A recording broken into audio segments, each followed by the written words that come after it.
அதிமுக பிரச்சார கூட்டத்தில் தாவேகா கொடி பறக்க விடுறாங்க. கட்சி தொண்டர்களே அவர் வந்து தாவேகா கொடி அடுத்த கட்சி கொடியை பறக்க விடுறாங்க. ஆனால் எனக்கு தெரியல எது உண்மை எது பொய். சில பேர் ஆர்வமாக வரலாம், சில பேர் இன்னொரு கட்சியை சார்ந்தவர்களுக்கு இன்னொரு கட்சியை பிடிக்கலாம், அவங்க 2 கொடியை தூக்கிட்டு வரலாம். இன்றைக்கி தமிழ்நாட்டில் பார்த்தீங்கன்னா சில பேர்த்த பாக்கெட்டை பார்த்தீங்கன்னா 4 கட்சி கார்டு வச்சுருப்பாங்க.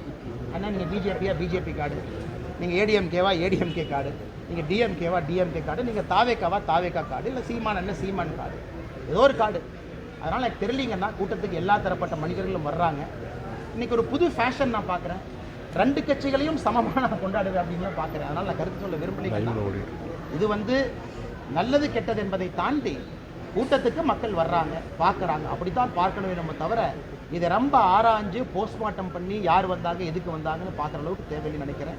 ஏன்னா கூட்டணியை பொறுத்தவரை சம்பந்தப்பட்ட தலைவர்கள் அறிவிக்க போகிறாங்க, தொண்டர்களை எப்போதுமே அறிவிக்க போவது கிடையாது. தொண்டருடைய மனநிலை இருக்கலாம்.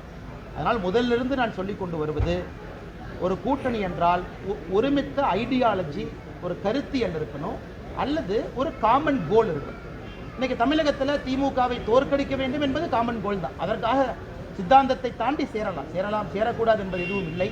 காலம் இருக்கிறது, நேரம் இருக்கிறது, பொறுத்திருந்து பார்க்கணும்.